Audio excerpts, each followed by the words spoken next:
Hey guys, welcome to another video. Today we are going to be talking about piecewise defined functions, how we work with them, what they are, and so forth. Very simply, a piecewise defined function is just that. It's a function that is defined in pieces. Okay? So the way we talk about these, or the way we write these, okay, our good old function notation, our f of x, and then we follow that by a curly brace. Now the size of this depends on how many pieces you have. The example I'm going to do is going to be kind of a very generic one right now, and then I'm going to do a specific example in just a sec. So that is curly brace.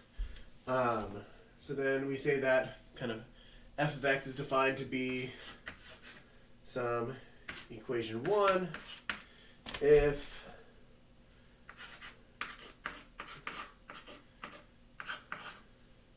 a is less than or equal to x is less than or equal to b. Equation 2, if c is less than x is less than or equal to d. Equation n, if less than x is less than or equal to c. Okay, so this is super just kind of generic and really not super defined or anything like that. So basically what's happening is we have this function and it is defined to be different equations or different functions depending on what the value of x is. So let's go with a specific example, something a little clearer.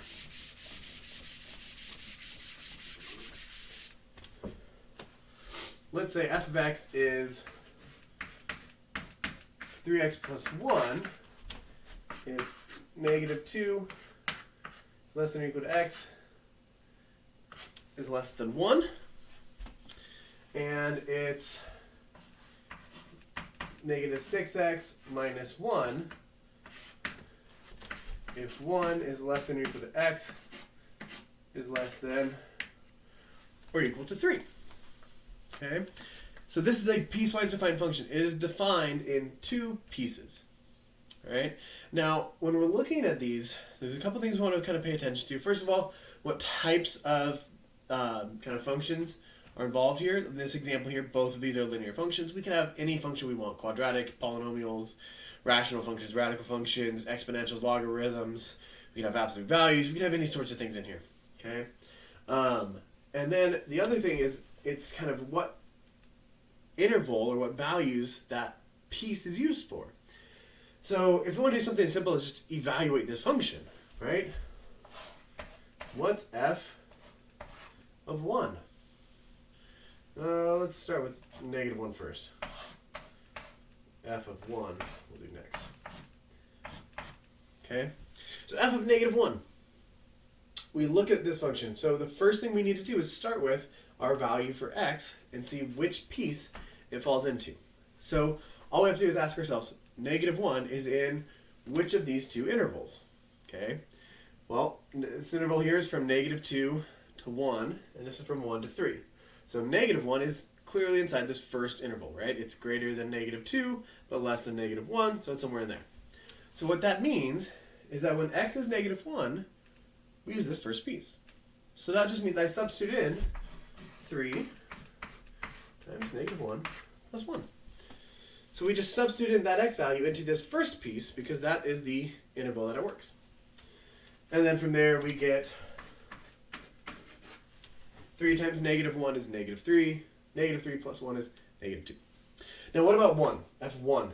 So again, we figure out which piece, right? This one goes from negative 2 to 1. This goes from 1 to 3. So 1 is in both.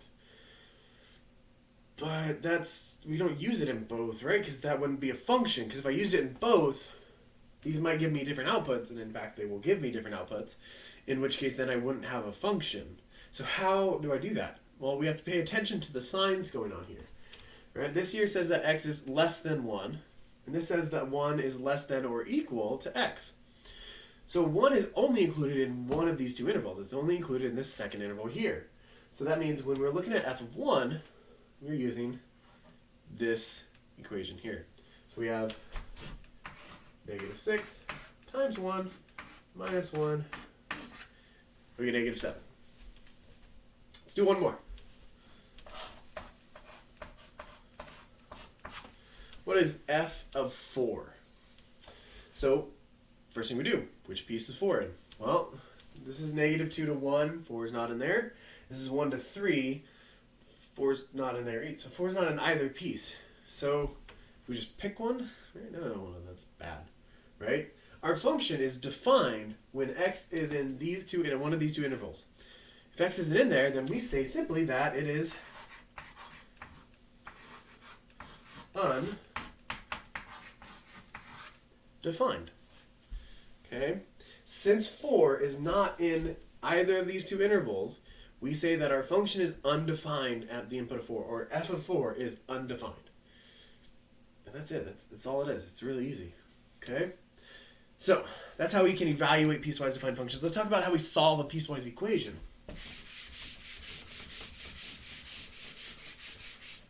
What if I want to know, very simply, what is the solution to this? When does f of x equal 0? Now, if we have a graph of this function, we can look at that graph, and that's pretty easy, right? But sometimes creating the graph involves solving some of these things anyway, so we're just going to talk about how to solve this equation. Now, because our function has two pieces on it, okay, we have to the first step is to solve when each piece equals this solution, or equals this value. So in other words, we have to solve 3x plus 1 equals 0, and -6x minus 1 equals 0. We have to solve these two equations. When we solve these two equations, that gives us potential zeros for our function, or potential solutions for this equation. So, real easily, -1, 3x equals -1, divided by 3, we get x equals -1/3. Okay? The same thing over here, we add 1 both sides. We get -6x equals 1, divide by -6, and we get x equals -1/6. Alright, so we have our two potential solutions. So the first step was to solve when each piece is equal to what we're looking for. In this case, in this problem here, we're looking for when our function equals 0. Do the same exact thing if you said, when does this function equal 7 or 15 or pi, whatever. We solve when each piece equals the value we're looking for. Now, I have two potential solutions, but we have to think about where these came from, right? This solution comes from the first piece of the equation, of the function. This piece comes from the second. So what we have to think about is, well, if I actually take this value, -1/3, and I put it back into our function, right, as the input, so we look at f of -1/3, does that actually go into that first piece? Does f of -1/6 actually go into that second piece? And the way we do that is very simply asking, where does this fall in our intervals? So -1/3 is between -2 and 1, so that falls into the first piece. So that one is a solution, right? If we want to, put a little check mark. That one worked. Okay? Well, -1/6. So remember, this came from the second system, the second equation. But -1/6 is not between 1 and 3. So since it's not between there, it is not a solution to this equation, right? Even though it was a solution to that piece, but because that piece didn't, or that value didn't fall into this range where we use that piece, it doesn't actually work for our piecewise defined function. So the two steps to solving an equation with a piecewise defined function is to solve the equation for each piece, and then check that it actually goes into that piece. Pretty easy. Okay? Alright, so those are some of the trickier things. Now, there's two more things I want to talk about. I want to talk about finding the domain of a piecewise defined function, which is really easy. And then I want to talk about graphing these. Okay?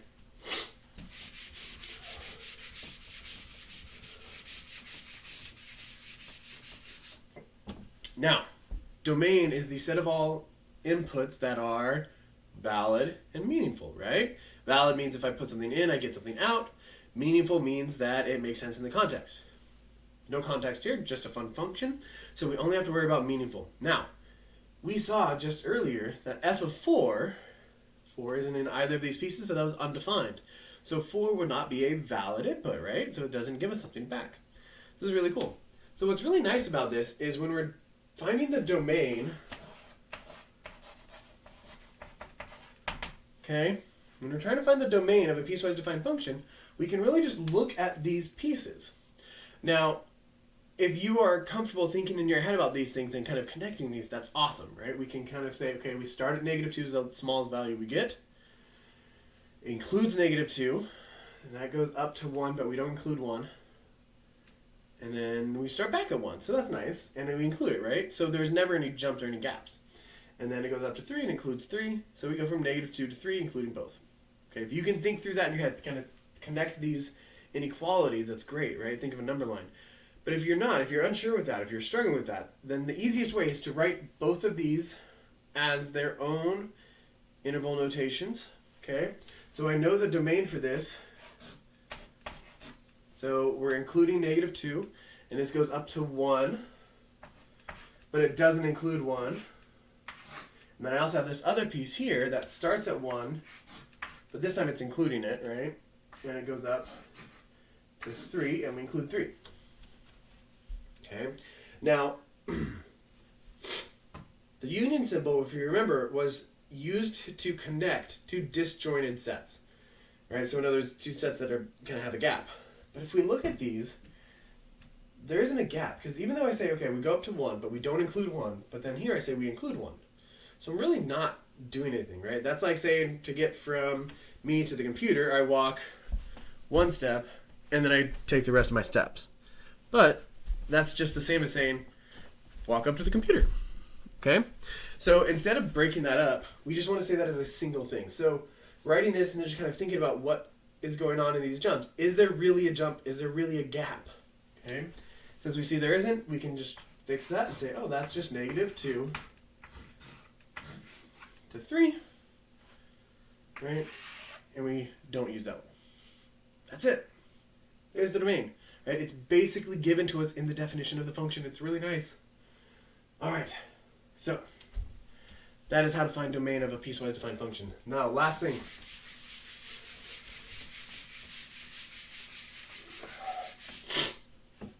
Graphing a piecewise defined function. There's a few ways to do this, right? If we're talking about mostly doing this by hand or kind of visualizing what's going on. Okay.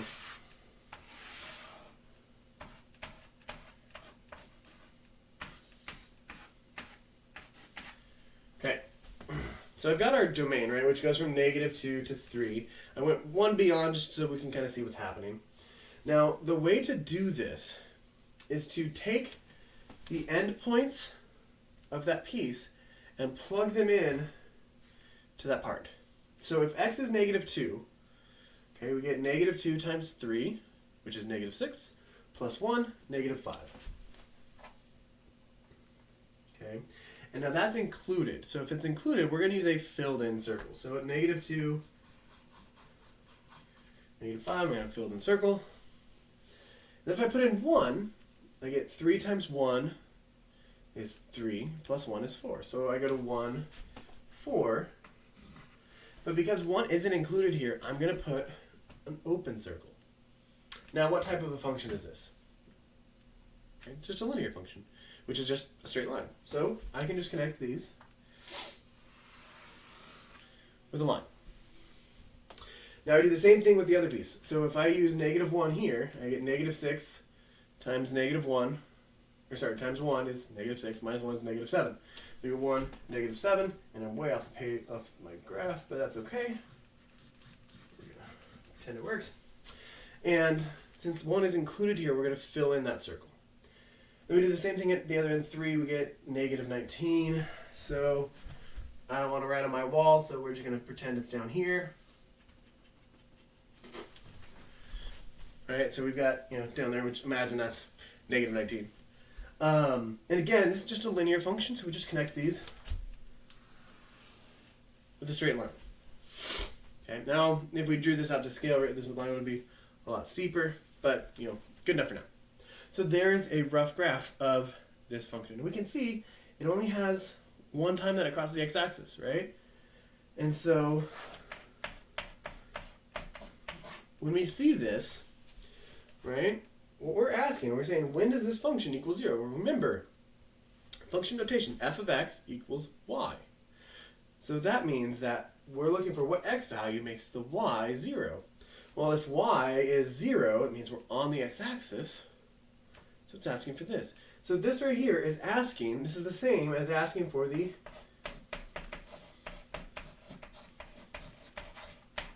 x-intercept of a function, right? So it's asking, where does our graph cross the x-axis? Okay. Now, there's one more term I want to talk about when we're talking about piecewise defined functions, and we're looking at ones like this, and that is continuity, or is a function continuous?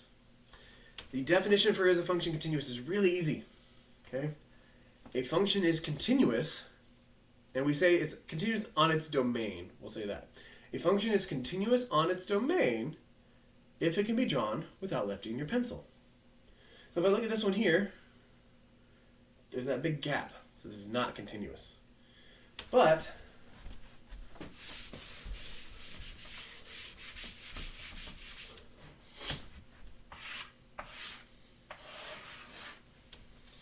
what if I have something like this? Let's do that, right? So I've got a filled-in circle over there, I've got an open circle over here, but because I can start here, I can draw all the way up and down and up without lifting my pencil, or in this case my chalk.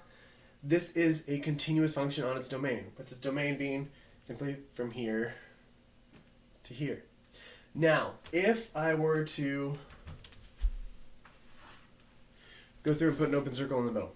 Now, watch. Get out of your way. Coming up. Go around. Back around. Down. Back up. Now, I drew this graph without ever lifting my pencil or my chalk. But this is not continuous, because this is not actually a part of our function. It's just a mathematical symbol. In reality, our function would stop. You have to pick up our pencil and move it over to draw. So this would not be continuous with this little hole in the middle of it. Okay? But that is continuous. Okay? So there you have it. Piecewise defined functions, evaluating them, solving equations with them, finding their domain, graphing them, and talking about whether or not they are continuous. That's it for you guys. Hope you guys enjoy it. See you guys around.